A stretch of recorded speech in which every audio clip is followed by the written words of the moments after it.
At the moment, Solana is taking up nearly all of my liquid net wealth. Some resources were transferred from ETH. At the moment, I don't have a lot of Bitcoin. That is not to say that I am not fond of Bitcoin. The others seem to go up more, in my opinion, that is all. It is my suspicion that I possess an additional thesis pertaining to a number of premium NFTs.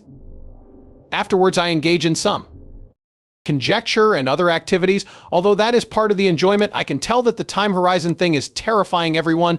It wasn't until the past 2 weeks that I took a step back and understood the true nature of the crypto Twitter phenomenon. The reason behind its popularity and the negative reactions it has elicited is that it represents the collective aspirations of all individuals. It belongs to everyone it's mine too. Yeah, it's funny how they're so eager to succeed but terrified of failing.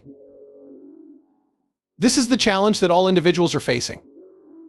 Like the previous cycle, this one has left its mark on those with post-traumatic stress disorder. After the blow-off peak and collapse of the preceding cycle came the collapse. The stunted top and subsequent collapse were these. People are now concerned about the cycle. The business cycle was never important to Jeff Bezos. He merely possessed his Raoul pal, CEO of Real Vision, recently spoke about how important it is to acquire substantial cryptocurrencies rather than fixate on short-term market cycles. Powell has switched his assets away from Ethereum and into Solana, allocating 90% of his liquid net worth. He has very little Bitcoin. Putting Bitcoin out of business is not the reason behind this choice. In Powell's view, assets such as Solana have a higher potential for appreciation. He pointed out that the Bitcoin community has a lot of heartfelt issues stemming from a desire to succeed and a fear of failing, like Jeff Bezos, who has a knack for riding out business cycles with his stock holdings. Powell suggests taking the long view and committing to assets for the long haul. Meanwhile, following a precipitous fall during the July 4th holiday, speculators pounced on the chance to purchase Bitcoin, according to CoinDesk. From its all-time high of $61,000 to its early Friday low of $54,000, Bitcoin's price fell more than 10%. The reaction was a deluge of capital pouring into Bitcoin exchange-traded funds EPS, reaching a 2-week high of $431 million on Friday. Along with other exchange-traded funds ETFs such as Bitwise, ARK21 shares, and Van Eek Bitcoin Trust, Fidelity's Wise Origin Bitcoin Fund also garnered $7.4 million in net new investments. Really, I'm not involved in any macro trading at the moment.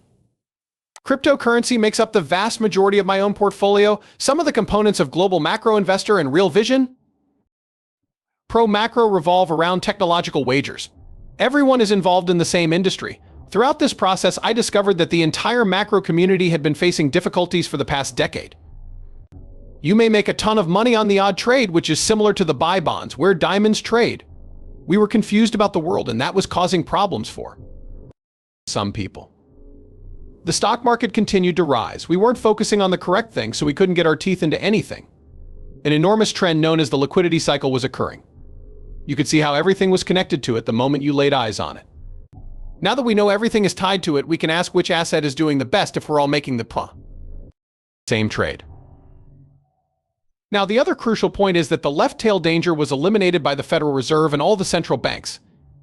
I'm frustrated with myself for taking too long to realize this. Looking at the big picture, left tail risk is basically just debt deflation. This happens when the value of your collateral drops so low that you can't pay your loans when they come due. Once you enter this loop, people will start selling the collateral. That happened in 2008. Tell me what they did. Money is devalued. How was it used? Optimally increased the value of assets, leading to an increase in collateral. By 2012, the Europeans had already stepped up their game. Their position is that debt deflation is impossible. We proved them wrong in COVID. We shall not abide by it, and to cover the costs, we will debase the currency annually by 8%. Imagine it as the alternative of saying, I can't believe they're robbing me of 8%, and instead see it as the put option where you're betting on the system not going down. You may explain that it's the mutualized cost of a put option and offer to pay 8% to keep the system from collapsing. Very well. They debase the currency over time to accomplish this debt refinancing cycle, and everything is associated once we remove the left tail. It's possible that now is the greatest chance to take a macro risk ever. Then when you get down to brass tacks, I merely split all the major assets by global liquidity or the Fed balance sheet, whichever metric you like. M2 isn't that important. Except for cryptocurrency and the NASDAQ, nothing else rises. Bitcoin.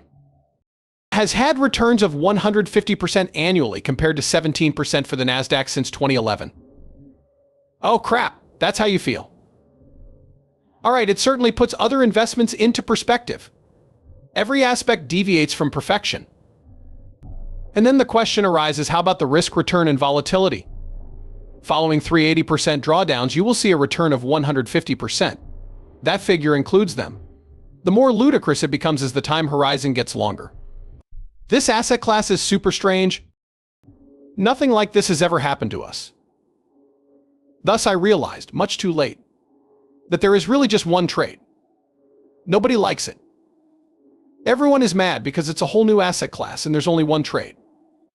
Their desire is for it to revert to its former state. Oil, dollars, and yen are all commodities they wish to trade, and they treat them as though they don't matter. Money preservation may be slightly different depending on whether our duty as investors is to maximize profits or protect our money. You have an obligation to yourself if maximization of profit is your goal. In that case, you won't reap the benefits of diversification and every trade would be less than ideal. Yellen's 2 trips to China are the only difference. Wondering why she's in China? Their debt refinancing cycle is involved, as they require dollars due to the fact that their whole property industry borrows in dollars. They're short on dollars. Currently, there is a worldwide scarcity of dollars. From its humble beginnings as Silicon Valley Bank, it has grown into Credit Suisse and then exploded from there. Much of the market for dollars and euros. On the other hand, the euro-dollar market revolves around the banks in Japan. The situation is that they are so short on dollars that the yen starts to plummet in value. After that, Yellen makes 2 trips to China. Consequently, this small dance requires Yellen to conduct it. The dance is trying to intimidate the Chinese by bringing up Japan. No devaluation is something the Chinese would prefer. Therefore, she intends to convince the Japanese to step in via their banks in order to circumvent the US. My guess is that's how it turns out. Conversely, the Chinese will have consented